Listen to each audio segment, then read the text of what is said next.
Assalamualaikum warahmatullahi wabarakatuh. Perkenalkan, kami dari kelompok 2 Bahasa Indonesia kelas 10 MIPA 3. Di sini kami akan menjelaskan materi mengenai negosiasi. Perkenalkan, nama saya Neng Naila Meilani.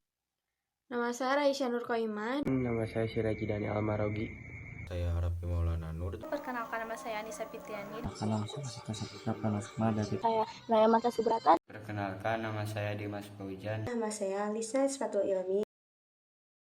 Latar belakang negosiasi merupakan salah satu faktor terpenting dalam mengkomunikasikan keinginan kita terhadap pihak lain. Negosiasi digunakan untuk menjembatani dua kepentingan yang berbeda, misalnya antara penjual dan pembeli. Oleh karena itu, agar terjadi suatu kesepakatan di antara kedua belah pihak diperlukan negosiasi. Dalam setiap proses negosiasi selalu ada dua belah pihak yang berlawanan atau berbeda sudut pandangannya. Agar dapat menemukan titik temu atau kesepakatan kedua belah pihak perlu bernegosiasi, maka kepiawaian dalam bernegosiasi mutlak dibutuhkan sehingga negosiasi membuahkan kesepakatan yang diinginkan bersama. Negosiasi memerlukan strategi dan taktik karena pada dasarnya semua orang tidak mau kalah, semua orang tidak mau dipaksa dan ditindas. Oleh sebab itu, pilihan yang paling baik adalah bagaimana negosiasi dapat tercapai untuk menguntungkan kedua belah pihak. Negosiasi adalah seni dan keterampilan dalam mengolah perkataan, data pendukung, serta informasi yang tepat, sehingga dapat menghasilkan kesepakatan yang terbaik dan dapat diterima oleh kedua belah pihak untuk dilaksanakan sesuai dengan yang diharapkan, baik untuk kepentingan pribadi maupun kelompok. Negosiator yang handal atau disebut skilled negosiator akan tahu bagaimana cara menanggapi situasi yang terjadi ketika perbedaan pandangan harus diselesaikan, termasuk di dalamnya terjadi konflik. Menganggap remeh suatu situasi dalam negosiasi akan menimbulkan posisi kritis yang bisa menuju pemenuhan tuntutan dan akhirnya menyerah. Dengan kata lain, bahwa negosiasi merupakan suatu proses yang dilakukan oleh dua pihak ataupun kelompok, atau lebih dengan cara berunding untuk mencapai persetujuan yang sesuai dengan karakteristik tertentu melalui beberapa tahapan yang saling bertentangan satu sama lain. Setiap orang bisa menjadi negosiator yang baik, walaupun tidak bisa dihindari bahwa adanya anggapan faktor bakat pada individu tertentu. Materi yang digunakan menuju negosiator yang baik adalah komunikasi, atau yang lebih populer lagi yaitu komunikasi efektif. Pengertian negosiasi. Negosiasi adalah bentuk interaksi yang dilakukan untuk mencapai suatu kesepakatan.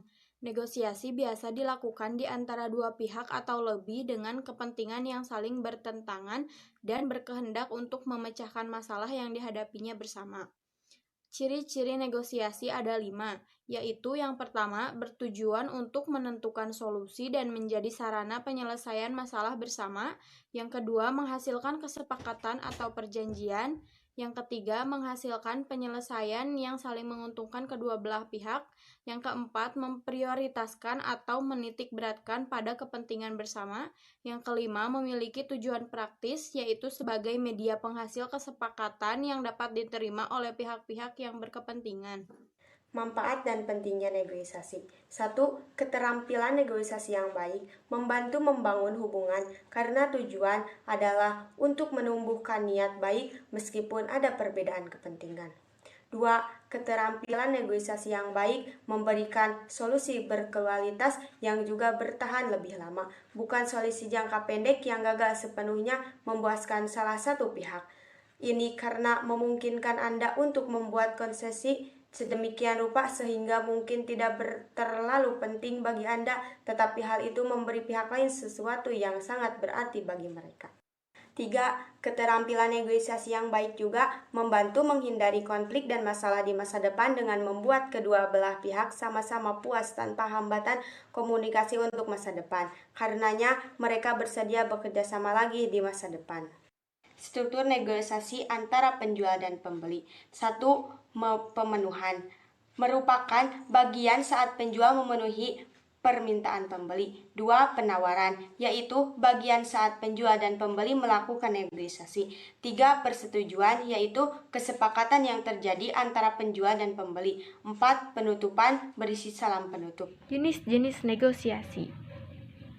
Jika diteliti lebih lanjut, sebenarnya negosiasi mempunyai jenis-jenis yang berbeda.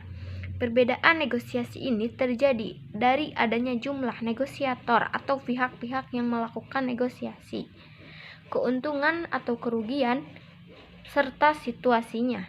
1. Berdasarkan situasi.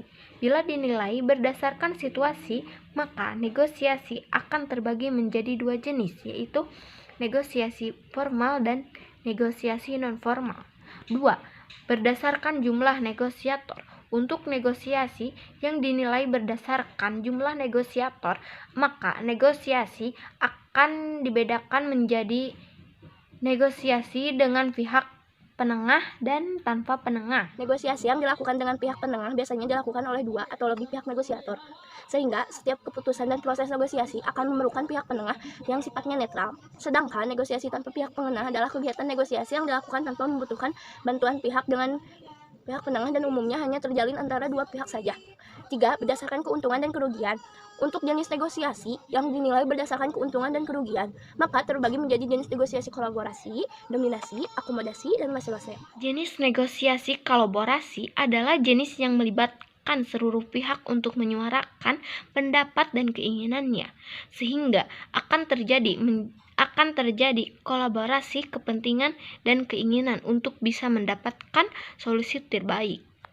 Sedangkan jenis negosiasi dominasi sesuai namanya, jenis negosiasi ini akan menguntungkan salah satu pihak saja dan pihak lainnya tidak banyak mendapatkan keuntungan. Untuk negosiasi akomodasi, setiap pihak yang melakukan negosiasi hanya akan mendapatkan keuntungan yang sedikit. Bahkan, bisa saja pihak lain mendapatkan keuntungan yang banyak. Di sisi lain, laissez-faire adalah negosiasi yang dilakukan untuk tidak melanjutkan konflik atau konflik baru. Jadi, setiap pihak akan memilih untuk menyelesaikan masalah dengan kepala dingin.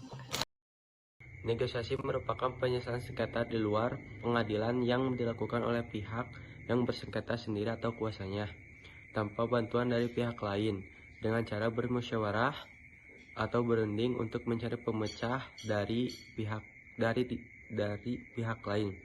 Dengan bermusyawarah atau berunding untuk mencari pemecah yang dianggap adil di antara pihak, hasil dari negosiasi berupa penyelesaian kompromise solution yang mengikat secara hukum. Dalam proses bernegosiasi ada 3 tahapan penting, yaitu tahapan perencanaan yang merencanakan sasaran negosiasi dan memperjelas proses bernegosiasi. Tahap implementasi yang merupakan tahapan peranan atau tindakan yang diperlukan agar mencapai sukses dalam bernegosiasi. Dan tahapan peninjauan negosiasi merupakan tahapan setelah berlangsungnya suatu proses bernegosiasi.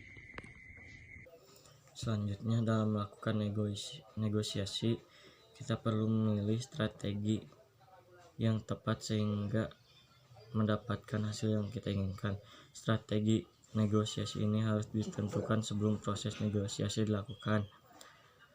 Ada beberapa macam strategi negosiasi yang dapat kita pilih. Pertama, win-win, yaitu strategi yang dipilih bila pihak-pihak berselisih menginginkan penyelesaian masalah yang diambil pada akhirnya menguntungkan kedua belah pihak. Kedua, win-loss, yaitu strategi yang dipilih karena pihak-pihak yang berselisih ingin mendapatkan hasil yang sebesar-besarnya dari penyelesaian masalah yang diambil. Ketiga, loss-loss, yaitu strategi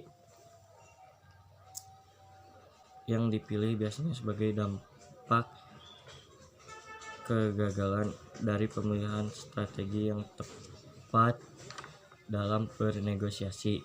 Terakhir, keempat, loss win, yaitu strategi yang dapat dipilih bila salah satu pihak sengaja mengalah untuk mendapatkan manfaat dengan kekalahan mereka. Dalam bernegosiasi, kemungkinan terjadi kesalahan secara sistematis yang dilakukan oleh negosiator akibat dari misinterpretasi terhadap informasi yang diperoleh selama proses negosiasi, sehingga dinilai memiliki kecenderungan menghalangi proses negosiasi dengan hasil yang kurang optimal. Untuk itu diperlukan cara mengatasi bias kognitif yang terjadi dalam negosiasi. Sekian penjelasan mengenai negosiasi dari kelompok 2. Wassalamualaikum warahmatullahi wabarakatuh.